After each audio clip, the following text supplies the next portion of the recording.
Estás escuchando Rapto.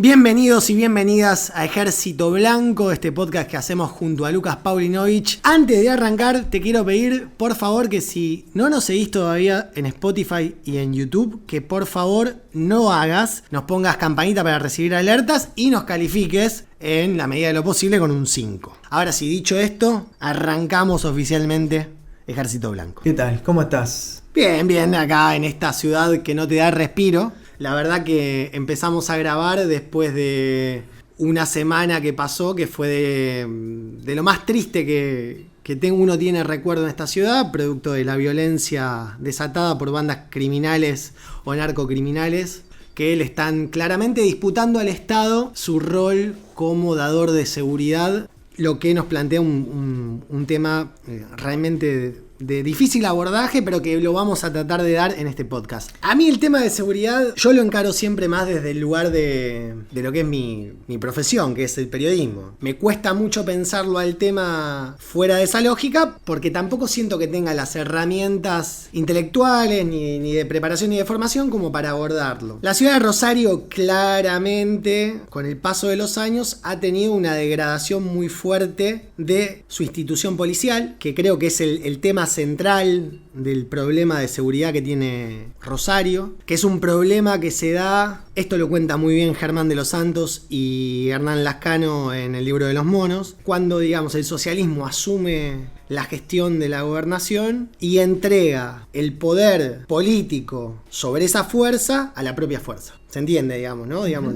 el control político que antes tenía un tipo como, por ejemplo, Rosúa, históricamente, con otro contexto, no es lo mismo el contexto en el que Rosúa fue ministro de gobierno. Ahí está, gracias, no me salía de Obey o lo que fue la gestión de Reutemann, era una complejidad distinta. Era otra seguridad estaba dentro. Exacto, de la policía era otra cosa, no dejaba de ser turbia, pero había otro tipo de manejo. Bueno, cuando se entrega a la policía su autogobierno y se renuncia a eso, se empieza a generar un problema adentro de la propia fuerza sobre el control de esas cajas. Y lo que va después sucediendo, esto estoy haciéndolo muy rápido, ¿no? Es que la policía deja de tener influencia sobre aquellos vendedores de droga, digamos, dealers, narcotraficantes de poca monta, porque acá también es una realidad. Acá no hay carteles, acá hay clanes familiares que controlan territorio y disputan territorio. Cuando esa autonomización de la policía se genera, bueno, básicamente es donde se empieza a desmadrar, que es 2011, que es donde empiezan a subir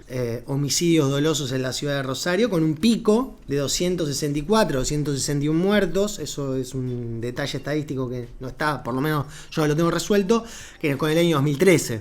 Ahora, a partir de ahí, esa autonomización produce también otra cuestión, que es la policía empieza a trabajar para algunos de los clanes mayoritarios. En ese caso son los monos y el clan Alvarado. La llegada de Puyaro al Ministerio de Seguridad, un radical que se incorpora a la gestión del socialista Lifshitz, genera ahí, no sé si la palabra es pacto, no sé si la palabra es encuadramiento, pero toma una conducción política sobre la fuerza, como puede, una fuerza que en ese momento ya está muy deteriorada, y tiene como logros descensos en los índices de homicidio con comparación a los años anteriores, en donde Bonfatti fue gobernador de la provincia. Básicamente Bonfatti termina con 225 en 2015 y la gestión de Puyaro y Lifshitz termina con 165. Todos esos años hay descenso. Después, a partir del gobierno de Perotti, eso vuelve a incrementarse hasta llegar a 258 en 2023. El corazón del problema que tiene la seguridad en Rosario no son las bandas criminales, es la policía. Lo digo porque durante el periodo de Puyaro como como ministro de Seguridad, durante la gobernación de Lifshitz, se termina con las bandas importantes, se las descabeza, digamos. Guille Cantero termina preso, Esteban Alvarado termina preso, los clanes más chicos también terminan con sus líderes presos, y eso genera el fenómeno que vemos de control del negocio narcocriminal desde las cárceles hacia el territorio. con lo que empiezan a aparecer que son franquicias. Los monos se caracterizan por eso, que son bandas más pequeñas que, diciendo que son parte de los monos, cobran extorsiones y venta de drogas. Esa segunda estructura que se controlaba desde la cárcel se empieza a interrumpir producto del endurecimiento de ciertos controles sobre estos capos narco, que están la mayoría en cárceles federales, y lo que se está dando ahora es la unificación de bandas que antes peleaban por el territorio, esto que vimos en los carteles con zona sur, zona oeste y zona norte unidos, lo que permite entender, que es un poco la posición de Germán de los Santos, de que hay una evolución, que podemos estar ante la evolución, otra evolución más del crimen organizado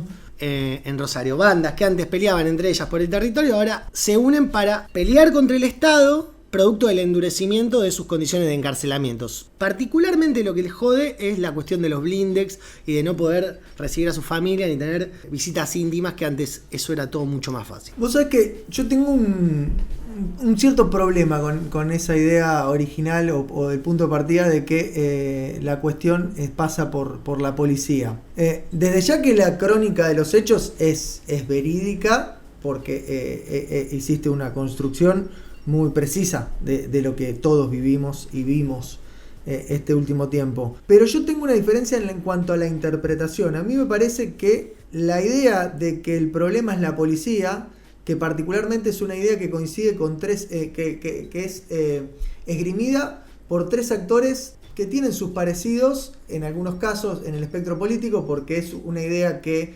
postula del frade, por decir una expresión, hacia la izquierda. También lo hace Ciudad Futura, pero digo, del frade es lo más sobresaliente.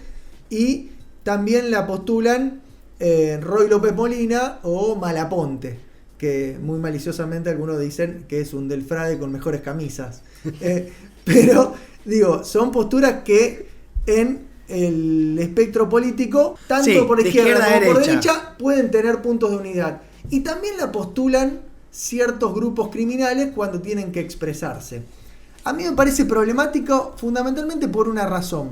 Yo creo que es prácticamente imposible que la policía esté plenamente corrompida como para poder ser el centro del problema criminal en Rosario, porque eso implicaría decir que el gobierno no controla su principal instrumento en materia de seguridad y por lo tanto no está ejerciendo una de sus funciones básicas. Para lo cual, la única salida posible es una intervención nacional de algo que está plenamente corrompido. Si es así, estamos en una situación institucional sumamente más compleja de lo que por lo menos se asume y requiere medidas sumamente más extremas que las que se están analizando. Por lo tanto, me parece que hay un cierto desfasaje entre el planteo un tanto espectacular de poner a la policía en el centro, que es una forma también teórica de poder dar a conocer una situación, porque es un actor, si uno tuviera que pensarlo narrativamente, muy rico para desenvolver una historia, pero problemático desde el punto de vista político, por las implicancias que tiene. Quiero decirlo prácticamente, si la política no puede controlar a la policía, es que realmente estamos en un estado de semianomia. Yo creo que eso no pasa en Santa Fe. Es cierto que existen nichos de corrupción que están ligados. Eso es lo que te iba a decir. Pero a mí me parece que ahí también es un eje que es necesario también correr a la hora del abordaje de las políticas públicas y de cómo se lo encara. En la gestión Saín, de algún modo, se planteó un esquema más o menos en ese sentido, en donde la policía era un factor centralmente problemático y casi que se fue directamente al choque con la idea de la reforma, que no es solo en la cuestión Saín, sino planteémoslo más en esos términos, si se quiere abstracto, la idea de la necesidad de una reforma policial, que la puede haber claramente, ninguna institución está exenta de ser reformada, pero cambia el hecho, me parece a mí, desde donde se lo mire. Y ahí me parece que hay un punto central que mencionas vos, ¿no? Que es esta cuestión de la novedad de la unión de las bandas contra el Estado, ¿no? Que esto nos pone realmente en una nueva etapa. Y es ahí, me parece, donde aparece esta discusión en torno a las Fuerzas Armadas, fuerzas de seguridad, cómo encararlo, tomar la desesperación y la emotividad, como hablábamos en el capítulo pasado, de la gente como para decir, bueno, que vengan los milicos y resuelvan todo, porque también se generan confusiones en torno a la cuestión del terrorismo, ¿no? Plantear tan cerquita la cuestión del terrorismo y del narco genera una suerte de elevación del problema a un escalón distinto, en el cual ya se involucran cuestiones internacionales y pasa a haber amenazas sobre la soberanía, la integridad territorial, es decir, cuestiones que hacen a las misiones de las Fuerzas Armadas y abre puertas que me parece no tienen tanto que ver con esto que vos bien mencionabas, que son bandas mucho más precarias y de una criminalidad urbana que está por otro lado, creo yo, y que bien puede ser abordada por las fuerzas de seguridad. Y en esto concluyo, si las fuerzas de seguridad no pueden abordar la problemática criminal de este terrorismo urbano, para usar la palabra que se está usando, que estamos sufriendo en Rosario, con las características que tiene, estamos en un problema muy grave, porque es el poder armado del Estado y es la capacidad del Estado de hacer valer su autoridad y hacer cumplir su monopolio de la fuerza. Uno siempre habla generalizando, pero está bueno esto que vos planteás para poder aclarar ciertos puntos. Primero, obviamente no es toda la policía. Eso es clarísimo. Son sectores, son puntuales y están no identificados, obviamente, pero no es la fuerza en su totalidad, porque si no sería imposible, inviable. Eso por un lado. Pero está claro que esos sectores no están controlados políticamente, tienen una autonomía muy grande, y creo, esto también producto de conversaciones con gente que está mucho más en el tema de lo que estoy yo, que un poco la idea de la ley de narcomenudeo lo que vino a hacer básicamente es a devolverle el poder de control ilegal de ese negocio a la policía. Y lo que se está disputando son bocas de expendio, territorios, y los que se están viendo atacados son estas bandas de las distintas zonas que ahora, producto de ese ataque, se unieron. Al punto tal de que 2 de los asesinatos que tuvimos que padecer la semana pasada se cometieron con balas que llevan el sello de la policía de Santa Fe, que es un tipo de munición que se les da a los efectivos de la policía. Venimos de un hecho en donde 2 policías intentaron plantar 3 armas de fuego utilizadas en atentados contra el Estado para inculpar a otra banda. Entonces, me parece que lo que se está dando ahí es una pelea por el negocio, y el negocio se lo están disputando estas bandas con la policía, con un sector de la policía, no con todo. Ahora, después es verdad otra cosa que vos planteás. Sí, perdón, antes de seguirlo, me parece a mí que ahí también en la cuestión del narcomenudeo se ven las 2 escuelas, ¿no? Está la escuela que plantea el foco en el lavado de activos, en las rutas de los dineros, la cual ve con mayor recelo al narcomenudeo, básicamente porque plantearía un esquema en el cual se enfoca todo el pibitos de barrios y se deja correr a los grandes lavadores. Como observación a eso, uno podría decir, bueno, evidentemente en Rosario tal vez no sea la plaza financiera inscripta dentro de los flujos financieros internacionales tan relevante como esa idea parecería asignarle. Rosario, si se está lavando plata, medio que nos están cagando, pues nos dieron 3 torres espantosas y un par de autos para los narcos, digamos, no nos están dejando demasiado en el esquema del lavado. No.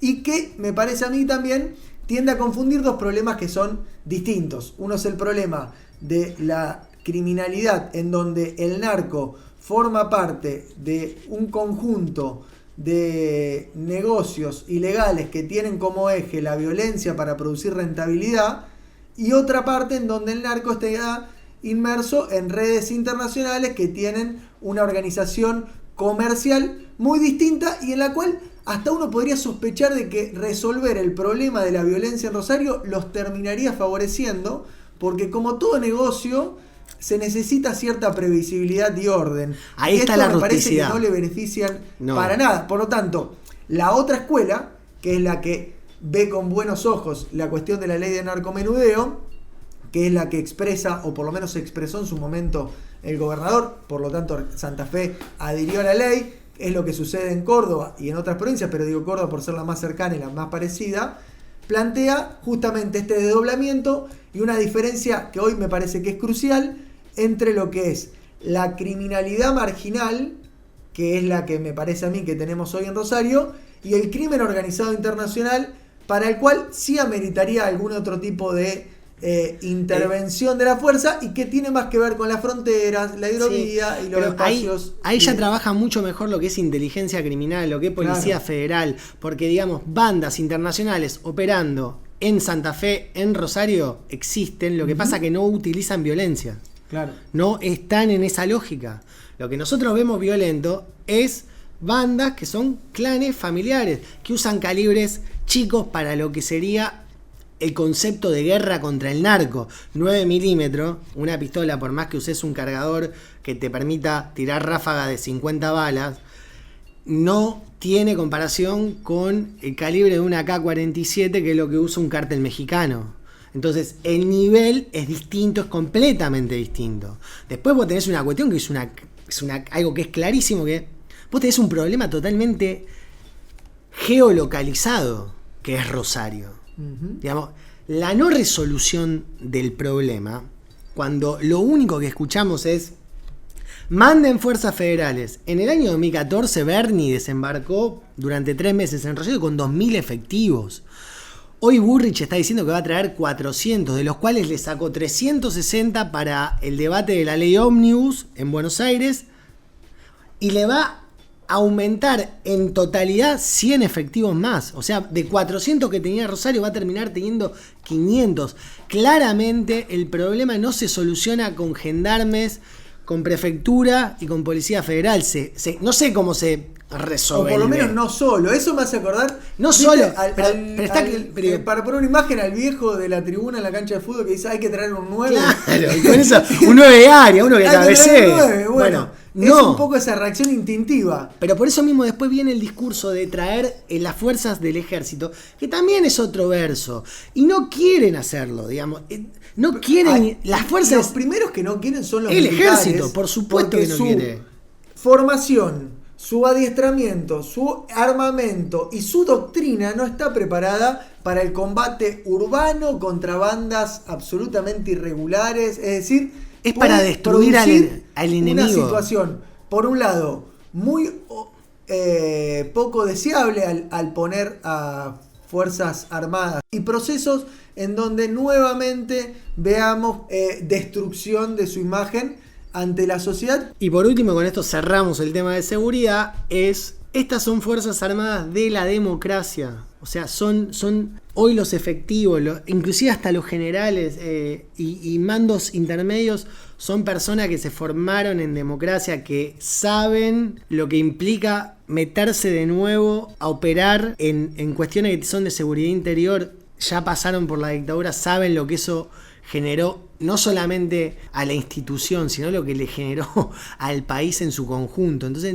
no quieren que se los arrastre de nuevo a una situación en donde inclusive puedan perder prestigio. Vos sabés que me quedaba pensando en esto que mencionabas de la democracia, y a mí me viene dando vuelta una idea en torno a esta situación, en la cual me da la sensación que estamos viendo muy, muy en concreto cómo los dos grandes partidos de la democracia, el PJ y la UCR, se autolimitaron para tomar decisiones puntualmente en esta materia. Y ahí creo que juega algo que muchas veces se plantea del terror de la postdictadura. A mí me parece que ese terror también se expresa en cierto pánico de la dirigencia política respecto a la posibilidad de quedar comprometido en alguna cuestión que tenga que ver con los derechos humanos. Esto se ve en el argumento que hacían los militares, es decir, ¿quién me garantiza que después no me coma un juicio por las acciones que tenga que llevar a cabo en el marco de esta guerra a la que me mandan? A la policía y a las fuerzas federales le pasa exactamente lo mismo. Me parece que le pasa a la política también, es decir, creo que no hay ningún dirigente en la provincia de Santa Fe que esté en condiciones de tomar la decisión de una avanzada en materia de seguridad con los órganos constitucionales que tiene el Poder Ejecutivo para la seguridad, que son las fuerzas de seguridad, por el temor que tiene a quedar expuesto y que lo dejen solo unos años después. Y ahí creo que el hecho de llamar al ejército es una forma de sacarse el problema de encima. Absolutamente de acuerdo, estoy 100% de acuerdo con vos. De hecho, lo leo, lo de salir porque es, che, no podemos resolver este quilombo con la policía propia en Santa Fe. Bueno, llamemos a las fuerzas federales. Llamamos a las fuerzas federales, vienen. Che, no podemos resolver este quilombo con las fuerzas federales. Bueno, ¿qué hacemos? Llamemos al ejército, porque si no tenemos que cerrar y no tenemos que ir todos a la mierda. Y ahí ese punto es porque no podemos tomar la decisión que hay que tomar. Y ese me parece a mí que es una restricción autoimpuesta de los dos grandes partidos de la democracia, porque en su interior tienen sectores y organizaciones que son los primeros que les saltarían a hacer denuncias públicas y, lo que es más preocupante para ellos, denuncias y persecuciones judiciales. Bueno, ahí vos traés también a colación un tema que es central, que es la cuestión de la judicialización de la política, que es una práctica que se viene llevando adelante producto de la impotencia para negociar políticamente, que instaló primero el kirchnerismo y después el cristinismo, digamos, como una continuidad de un mismo gobierno, pero dos estilos distintos, ¿no? Esta cuestión de tengo mayoría, no discuto con nadie, te vas a la mierda, y lo que terminó generando eso es el monstruo Carrió, digamos, de tirar denuncia por todos lados, los Sapsai que tiraban denuncia que pasaba por adelante. Bueno, eso estoy de acuerdo con vos, que es un miedo latente en la política. Ahora, lo que yo no me explico de lo que vos planteás es ese miedo que te cataloguen como violador de derechos humanos cuando veo la buquelización de la política de seguridad que lleva adelante Maximiliano Puyaro. Digamos, esta cuestión de exponer públicamente a los mandos intermedios de las bandas narcocriminales semidesnudos, con los brazos precintados y foto con música de metal pesado, como para decir, y una discursiva de le vamos a hacer la vida peor. Digo, si vos haces eso, desde mi punto de vista, es porque vos tenés la seguridad de que tenés los fierros para bancar el vuelto que viene de ese lado, sobre todo con bandas que están muchísimo mejor organizadas que vos, que agarraste hace 2 meses el Estado y tenés un problema gigantesco del orden del día a día, digamos, de la organización diaria del ejercicio del poder y del ejercicio del gobierno. Bueno, ahí me parece está el punto, es que la humillación instrumental me parece que es una etapa final del proceso del modelo Bukele, por decirlo simplificadamente. No es primero. Bukele tuvo toda una etapa, varias fases anteriores, que implicó una etapa de negociación y una devolución violenta de las bandas, en la cual tomó la decisión de ir a fondo. Su primer mandato, y en la ¿no? cual fue claro, sus primeros 4 años, digamos. Sus primeros 4 años, y en el cual, después de una jornada en la cual matan a 60 personas o una cantidad similar, él decide ir a fondo. Pero la escenificación de la humillación instrumental, que es una parte importante, porque estas cosas tienen, digamos, esas maneras de ejecutarse. Y acá no tengo vergüenza de hablarlo. No hay moral para, sí, para jugarlo, porque es una manera de tomar decisiones de poder. Es una etapa final. Acá me parece que se invirtieron, arrancaron por el final y quedaron pedaleando en el aire. Y eso me parece que es no solo preocupante en materia política porque expuso a la población, sino que habla de un grado de improvisación que siembra dudas para las posibilidades de las decisiones por venir.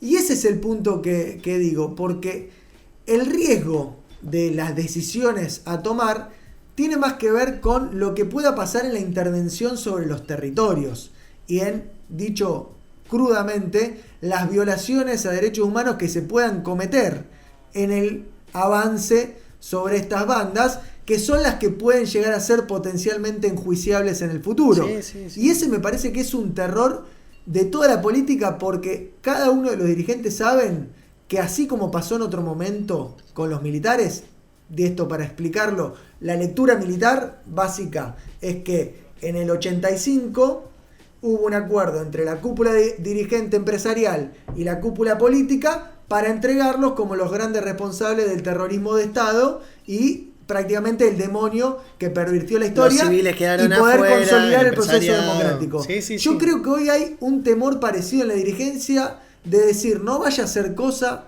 que yo ponga la cara, esto no salga como Bukele, salga mal, y dentro de unos años sea el gran responsable y para peor pueda terminar preso y con la vida arruinada.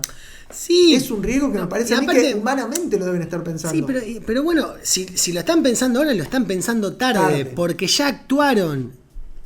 Y lo que vos tenés es la unificación de las bandas que antes estaban dispersas o que se disputaban territorio y que se tenían bronca, y ahora que decidieron tomar la decisión de atacar directamente la figura del gobernador y la del ministro de Seguridad.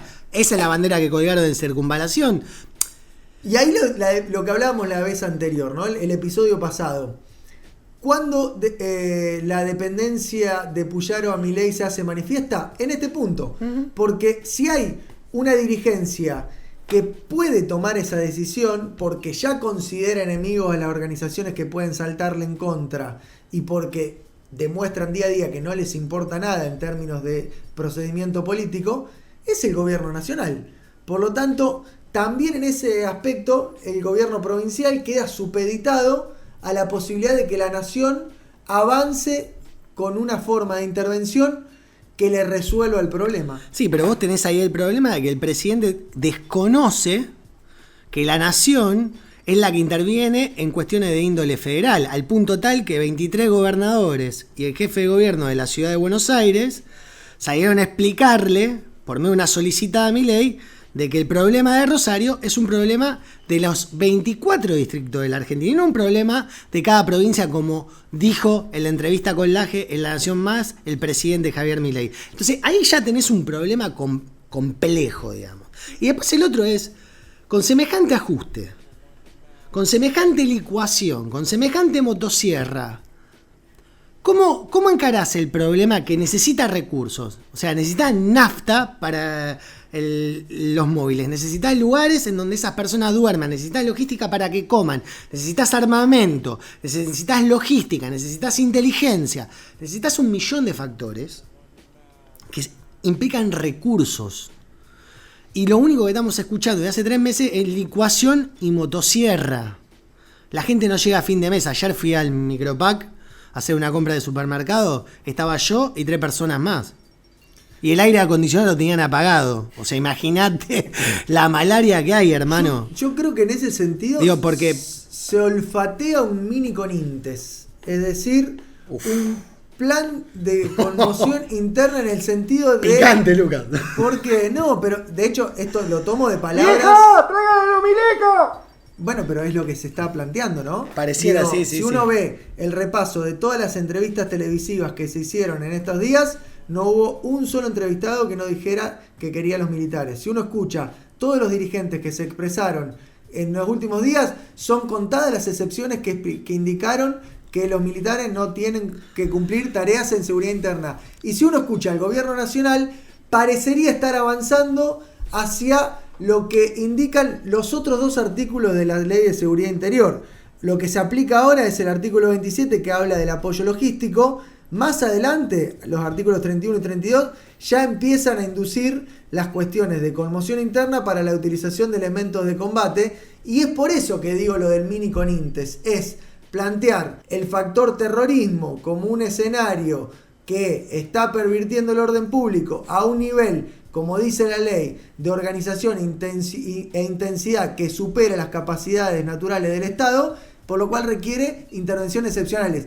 Se olfatea que apuntan para ese lado, sí. Y me parece que es una responsabilidad de la política, como también mencionábamos el episodio anterior, no caer en la emotividad y el apasionamiento de la gente, porque ese es justamente el deber del dirigente, ¿no? Actuar con cierta racionalidad. Mira, si algo que está claro es que la política es para gente que tiene ovarios y tiene huevos. Digamos, si vos no tenés esas 2 cuestiones, tenés un problema.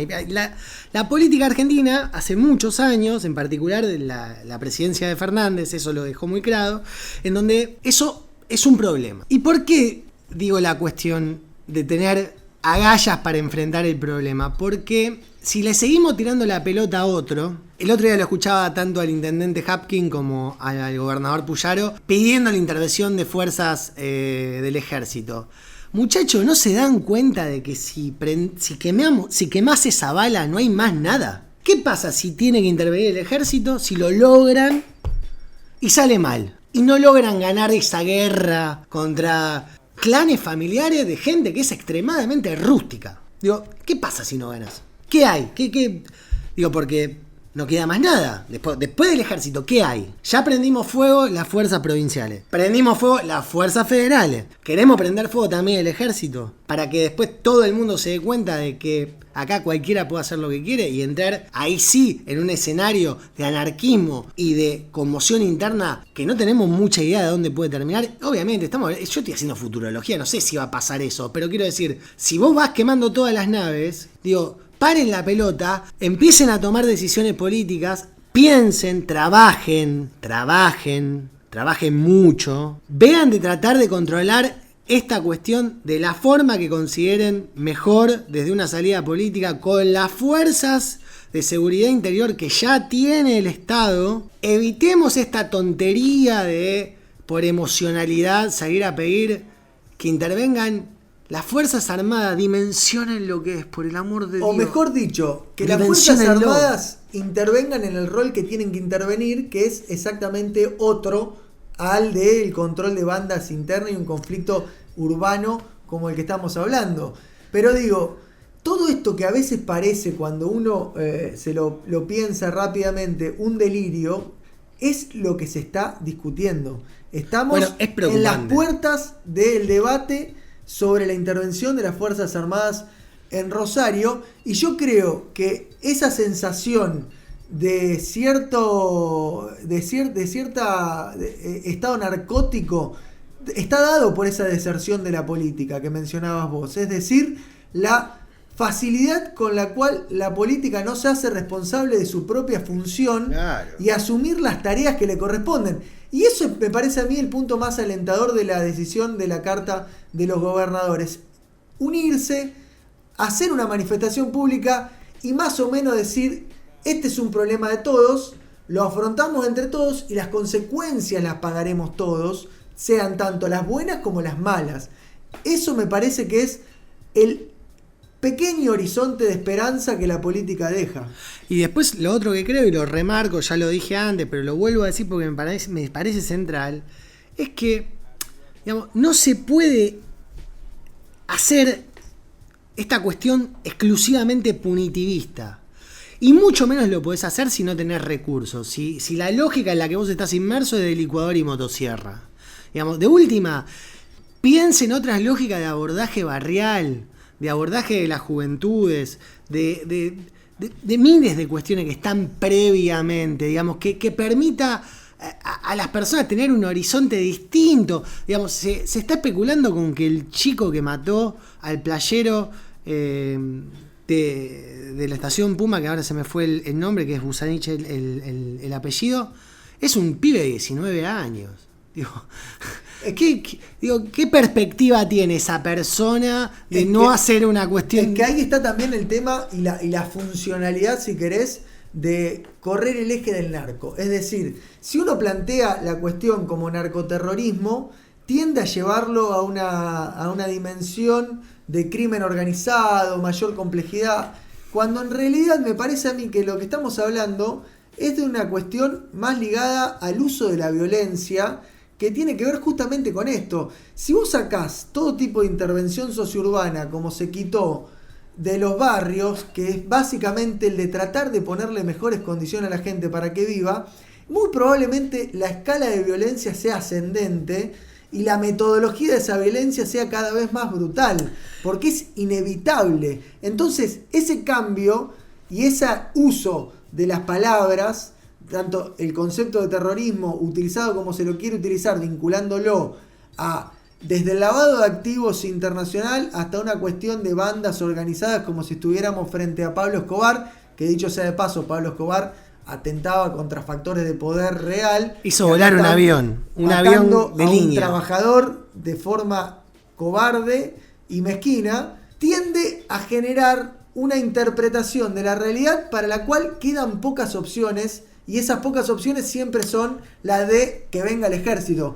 Correr ese eje me parece que ayuda no solo a ver mejor lo que está pasando, sino también a encontrarle soluciones que son muy viables, y vuelvo al principio, porque no hay posibilidad que el Estado no pueda hacer valer su autoridad y hacer y ejercer el monopolio de la fuerza ante las bandas que operan en la ciudad de Rosario. Si esto es así, a través de sus órganos naturales y constitucionales como son las fuerzas de seguridad, si esto es así y no puede, estamos en un problema de anomia mucho más grave de lo que pensábamos, y no lo resuelve tampoco la intervención del ejército ni ninguna fuerza militar. No, en absoluto. Eso yo coincido plenamente. Lo que sí yo creo, igual, que ahí no estoy tan de acuerdo con vos, es que si bien no lo entiendo como narcoterrorismo, sí creo que hay una cuestión de terrorismo urbano, digamos. Uh-huh. Porque el terror lo instalaron. No, totalmente. Porque la ciudad se